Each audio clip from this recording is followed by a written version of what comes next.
Lembra da CPI da Covid? Aliás, por onde anda a CPI da Covid? O que foi feito dela por Augusto Aras? Daqui a pouquinho o Orengo vai esclarecer o paradeiro da CPI da Covid, mas o fato é que senadores apresentaram um novo pedido de CPI, que tem a ver também com a Covid, mas que concentraria-se principalmente na vacinação infantil, nos ataques à Anvisa e no apagão de dados. Tudo coisa recente, tem muita carne aí, né, Orengo? Bom dia para você, 2022 será ano de CPI?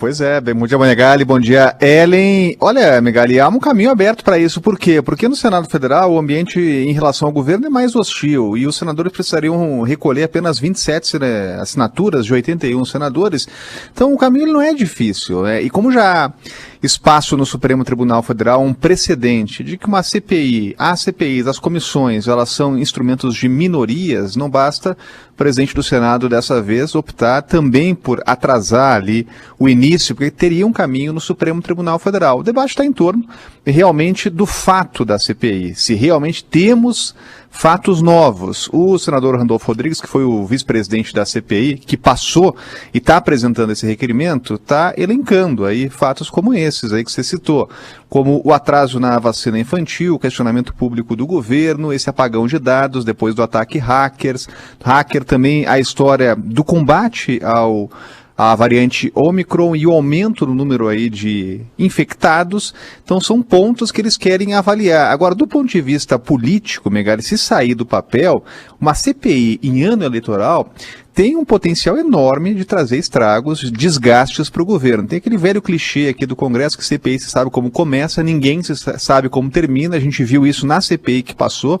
Realmente tinha um foco inicial. Quando começou, todo mundo achava que ia ficar ali naquele rame-rame da história da cloroquina, mas depois ganhou outros contornos, inclusive em meio à CPI tivemos investigações abertas pelo Ministério Público, Polícia Federal, que foi o caso da Covaxin, com efeito prático na época, porque o contrato da Covaxin foi cancelado, suspenso, em meio à CPI, enquanto a CPI estava apontando ali indícios de irregularidade.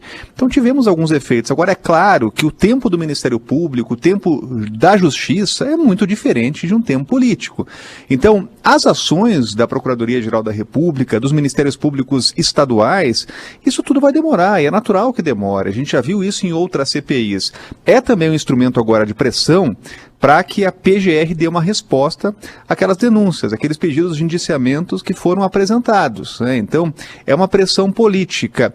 E mais do que tudo, os senadores tentam conseguir novamente aquele palanque, aquele momento ali de contraposição às manifestações públicas do presidente, principalmente quando ele questiona a vacinação infantil, né, a eficácia da vacina.